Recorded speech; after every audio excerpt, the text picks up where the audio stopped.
প্রথম আলোর সম্পাদক মতিউর রহমানের লেখা ভালোবাসায় বাড়ানো হাত বইটি নিয়ে পর্যালোচনা প্রতিযোগিতার পুরস্কার বিতরণ করা হয়েছে।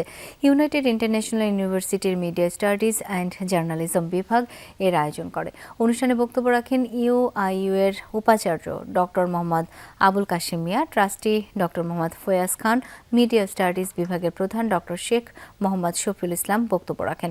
মূল আলোচক প্রথম আলোর সম্পাদক মতিউর রহমান বলেন, দীর্ঘদিনের পরিকল্পনায় ভালোবাসায় বাড়ানো হাত বইটি তিনি লিখেছেন। এতে মুক্তিযুদ্ধের সময় যেসব বিদেশি গুণীজন নানাভাবে বাংলাদেশের পাশে দাঁড়িয়েছিলেন তাদের কথা তুলে ধরেছেন মতিউর রহমান। এ সময় তিনি বলেন, বিগত সময়ে রাজনৈতিক সরকারের রোষানলে পড়ে মালিকানা হাতছাড়া হবার পরিস্থিতি হয়েছিল প্রথম আলোর।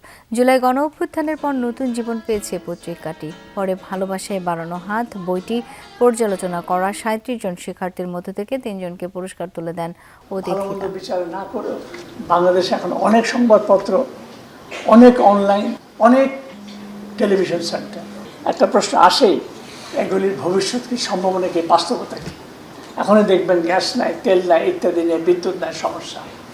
এই বিদ্যুৎ, তেল, গ্যাস ছাড়া তো কোনো শিল্প কারখানা হতে পারে না। শিল্প কারখানা যদি না হয়, ব্যবসা বাণিজ্য না হয়, এই আয় তো আমরা পাবো কোথা থেকে? বিজ্ঞাপনের প্রধান আয়।